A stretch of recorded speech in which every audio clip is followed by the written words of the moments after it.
चंद्रमा मन का कारक है और चंद्रमा अगर पीड़ित हो जाए तो मन को अशांति जरूर मिलती है। कुंभ राशि वालों के साथ पिछले 2.5 साल से शनि और चंद्रमा की जो युति बनी हुई थी, जिससे बहुत ज्यादा मानसिक अशांति फैली हुई थी। 7.5 का द्वितीय चरण था जो कि अब समाप्त हो चुका है 30 मार्च को। 30 मार्च के बाद शनि देव के मीन राशि में प्रवेश होने से विष योग टूट चुका है। और अब आगे क्या क्या होने वाला है अप्रैल और मई के महीने में और जून तक आपके साथ जो ग्रह का जो गोचर है वो आपको क्या क्या लाभ देने वाला है, कौन से प्लैनेट से आपको सावधानी रखनी है और क्या करने से आपको लाभ ही लाभ मिलेगा, सारी बातें इस वीडियो में डिटेल से। नमस्कार साथियों, मैं किशोर नाथ आप सबका हार्दिक अभिनंदन करता हूं। अगर आप लोग चैनल पर नए हैं तो चैनल को सब्सक्राइब जरूर करें। इस चैनल पर एस्ट्रोलॉजी से संबंधित जो वैदिक एस्ट्रोलॉजी है, जो महर्षि पराशर के द्वारा बनाया गया जो ज्योतिष है, उसके अकॉर्डिंग जो गोचर के हिसाब से आपको क्या फल मिलता है, कौन से प्लेनेट से आपको क्या अच्छा या बुरा फल मिलने वाला, ये सारी बातें निष्पक्ष रूप से आपको बतलाई जाती है। सबसे पहले बात करते हैं सूर्य देव की। मित्रों, सूर्य देव का गोचर 15 अप्रैल से लेकर के 15 मई अप्रॉक्स 1 महीना जो होता है वो सूर्य देव उच्च होते हैं, यानी कि वो मेष राशि में चले जाते हैं और मेष राशि में सूर्य देव उच्च कहे जाते हैं। कोई प्लैनेट जब उच्च होता है तो वो अपना सबसे ज्यादा अच्छे से अच्छा फल ही देता है। कुंभ राशि वालों के लिए जो सूर्य है वो सप्तमेश होकर के उच्च होकर के तीसरे भाव में है। तीसरे भाव का जो सूर्य होता है किसी भी राशि का हो बहुत अच्छा फल देने वाला होता है। अब सबसे खास बात यह है कि वो सूर्य तीसरे भाव में है और साथ ही साथ वो उच्च का सूर्य है। तो उच्च का सूर्य जब आपके कुंभ राशि वालों के तीसरे भाव में चले जाते हैं तो क्या क्या फायदा होगा? सबसे बड़ा फायदा होगा आपका, अगर किसी भी प्रकार के रोग से आप प्रभावित हैं तो रोगों से शीघ्र मुक्ति मिलेगी, क्योंकि सूर्य देव जो है वो हर प्रकार के रोगों का शमन करने वाले होते हैं। कहा जाता है कि किसी भी प्रकार की बीमारी में अगर हमें ट्रीटमेंट करना है तो सबसे पहले हम सूर्य देव की आराधना करते हैं, उनसे संबंधित रत्न पहनते हैं, उनसे संबंधित जो भी उपाय होते हैं वो करते हैं। तो आपके जो सूर्य राशि में अभी उच्च हो चुके हैं, तीसरे भाव में है। तीसरे भाव में कोई भी क्रूर ग्रह जो होता है बहुत अच्छा फल देता है।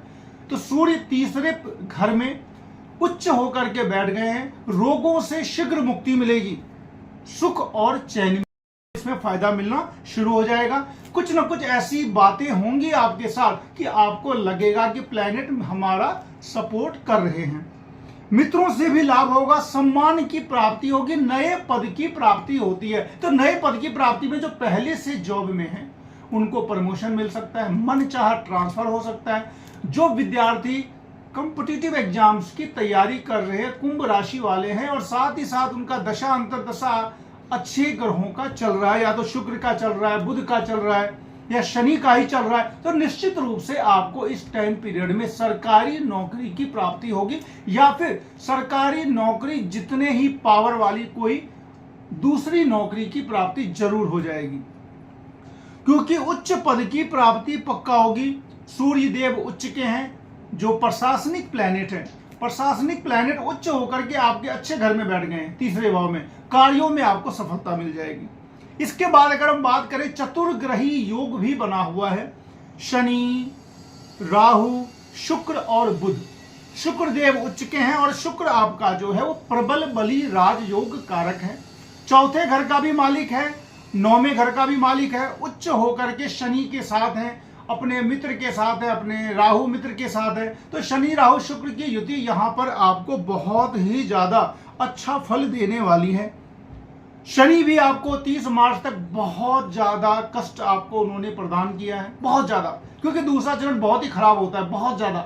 लेकिन तीसरा चरण में भी मैं ये नहीं कह रहा हूं कि आपकी 7.5 की समाप्ति हो गई और आपको शनिदेव अब हमेशा हर हाल में 2.5 साल तक बहुत अच्छा करेंगे। लेकिन अगर हम कंपैरिजन करें तो पिछला जो 2.5 साल बीता है वैसा अब नहीं रहेगा, क्योंकि शनि देव तीसरे चरण में उतना ज्यादा दुख तो देते ही नहीं है वैसे भी कुंभ राशि वालों को। और शनि देव का जो गोचर है वो भी मीन राशि में जा रहा है, और मीन राशि में उनकी जो दृष्टि जहां जहां पड़ेगी, दृष्टि का ही प्रभाव होता है शनि देव का, तो दृष्टि जहां पड़ती है, तीसरी दृष्टि जो पड़ेगी वहां पर शुक्र की राशि है, वहां भी कोई ज्यादा प्रॉब्लम नहीं है। सातवीं दृष्टि जहां पड़ती है वहां पे बुध की राशि है और वहां भी कोई बड़ी दिक्कत नहीं है। और 10वीं दृष्टि जहां पे पड़ती है वो बृहस्पति की राशि है, तो वहां भी कोई दिक्कत नहीं है। तो शनि चूंकि जिस किसी भी घर में हो, लेकिन उनकी दृष्टि जहां पड़ती है और उस घर पे जहां दृष्टि पड़ती है वहां अगर अच्छा घर है तो आपके लिए शनिदेव यहां पर अच्छा फल लेकर आएंगे। और अभी से लेकर के मंगल का जो गोचर हो जाएगा 9 जून 2025 को, तो 9 जून 2025 से पहले की बात मैं बतला रहा हूं। अभी ये है भी लगभग आपको अप्रैल का और मई का ही बतला रहा हूं। तो मंगल अभी क्या है, नीच के हैं, नीच के होकर के छठे भाव में है। मंगल नीच का होकर के छठे भाव में, तो यहां पे देखिए एक बहुत ही अच्छी स्थिति बन रही है कुंभ राशि वालों के लिए कि तीसरे भाव में उच्च का सूर्य, छठे भाव में नीच का मंगल। तो तीसरे, छठे और 11वें भाव में जब क्रूर ग्रह जाते हैं तो बहुत ही ज्यादा शुभ फलों की प्राप्ति होती है। तो यहां पे अगर नीच का मंगल आपका छठे भाव में है तो वो क्या करेगा, शत्रुओं पर विजय करवाएगा, शत्रुओं पर विजय होगा, आपके प्रभाव में वृद्धि होगी और स्वास्थ्य भी ठीक रहेगा। तो यहाँ पे मंगल देव का बहुत अच्छा आपका प्रभाव मिलेगा। मंगल देव आपके लिए अच्छा शुभ फल देंगे। सूर्य का भी काफी अच्छा फल है, शुक्र का भी बहुत अच्छा फल है, शनि का सामान्य अच्छा फल है। अब बात करते हैं गुरु की। तो गुरु यहां पर अभी आपके चौथे भाव में है, शुक्र की राशि में है और इनका गोचर होगा 14 मई को 5वें भाव में। अब क्या है कि गुरु 13 महीना तक एक ही राशि में रहते हैं, शनिदेव 2.5 साल तक रहते हैं। तो जो प्लेनेट एक ही राशि में ज्यादा दिनों तक रहते हैं तो उनका प्रभाव 1 महीना पहले ही आना शुरू हो जाता है।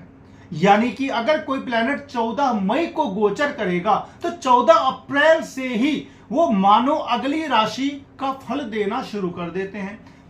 गुरु अब आपको पंचम भाव से संबंधित जो गोचर है वो फल आपको देंगे और गुरु का पंचम भाव का जो गोचर है वो बहुत ज्यादा अच्छा फल देता है। ये समझिए कि आपको यहां पर भाई सीधी सी बात है, दशा, महादशा, अंतरदशा तो काम करता ही है। साथ ही साथ कुंडली में अगर बहुत ज्यादा स्ट्रगल योग नहीं है तो यहां पे ये गुरु की जो गोचर है लगभग 13 महीने का, ये इसमें आपको धन से संबंधित बहुत ऊंचाई पर पहुंचा देगा।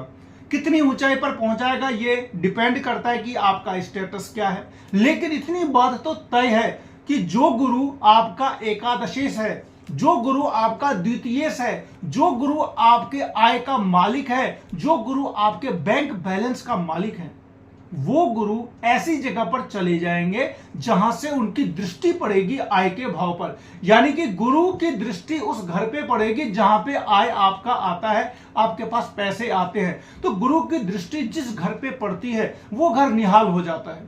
तो गुरु की दृष्टि पड़ रही है एकादश भाव पे, एकादश भाव आपका होता है आने वाला पैसा।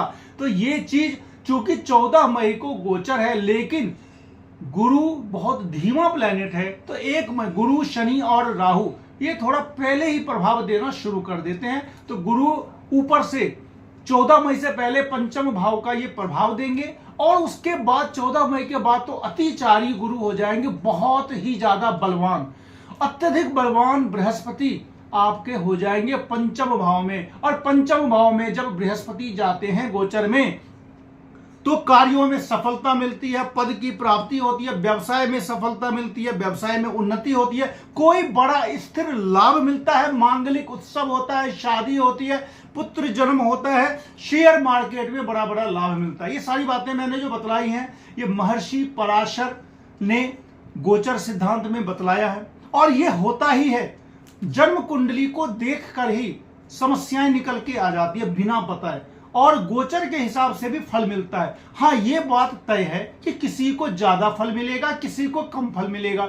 इस पर बात आ जाती है कि आपकी फिर महादशा किसकी चल रही है, अंतरदशा किसकी चल रही है, कहीं आपकी कुंडली में बहुत सारे स्ट्रगल योग तो नहीं है। तो उन सब अगर मानकर मैं चलता हूं कि आपकी कुंडली में विपरीत अंतरदशा भी चल रही है, कुछ स्ट्रगल योग भी हैं, तब भी 70% गोचर काम करता है और 70% आपको इसमें फायदा मिलेगा। आपको करना क्या है, अभी 15 अप्रैल से लेकर के लगभग 15 मई तक ये जो 1.5 महीना है इसमें आप सूर्य देव को अर्घ देते रहें। सूर्य देव उच्च है और ज्यादा आपको फल देंगे। दशमेश 10th हाउस का लॉर्ड जो है आपका मंगल, वो नीच का है, छठे भाव में है। इसके लिए हनुमान जी की आराधना जो हो सकता है, हनुमान चालीसा करें, ओम अंगारकाय नमः मंत्र का जाप करें, सुंदरकांड पाठ करें। कुछ भी आप अगर करते हैं तो मंगल, यहाँ पे मंगल देव प्रसन्न होंगे। हनुमान जी मंगल के कारक प्लेनेट हैं। जो हनुमान जी है वो मंगल के इष्ट हैं, यानी कि मंगल देव के को पूजा जब हम करते हैं तो मंगल की पूजा के साथ साथ हम हनुमान जी की जब पूजा करते हैं तो मंगल ग्रह ठीक हो जाता है। तो मंगल चूंकि नीच का है, शत्रुओं पर तो विजय प्राप्त करवा देगा, लेकिन दशमेश है, 10th हाउस का लॉर्ड है, तो वहां अगर उसका कुछ प्रतिकूल फल मिलेगा तो उसके लिए आपको हनुमान जी की आराधना करनी है। केतु अष्टम में कोई ज्यादा दिक्कत आपको आएगा नहीं। बुध अभी नीच का है तो बुध आपके लिए कोई प्रॉब्लम नहीं दे रहा है। यहाँ पे किसी भी प्रकार की, बुध के साथ कहा जाता है कि अगर वो जिसके साथ रहता है वैसा ही फल देता है। तो कोई शनि राहु सूर्य, शनि और राहु के साथ अगर रहने से बुध थोड़ा पीड़ित हो गया है, लेकिन बुध को फिर नीच भंग राजयोग लग जाएगा। तो मेन प्लैनेट जो है गुरु, शनि और राहु, तो राहु भी अभी आपके द्वितीय भाव में है और 18 मई को लग्न में चले जाएंगे। तो अभी से लेकर के जो 14 मई से लेकर के 18 मई तक का जो टाइम है, जब तक राहु का गोचर नहीं होता, ये बहुत ही अच्छा टाइम है। खास करके सूर्य के उच्च होने से आपको एक स्थिर लाभ, बड़ा लाभ, पदोन्नति, पैसे से संबंधित बहुत अच्छी स्थिति सब कुछ होने वाली है। आपके लिए जो लकी नंबर है वो है 2, 3 और 7। सबसे अच्छा प्लेनेट आपका जो है वो है शनि, बुध और शुक्र।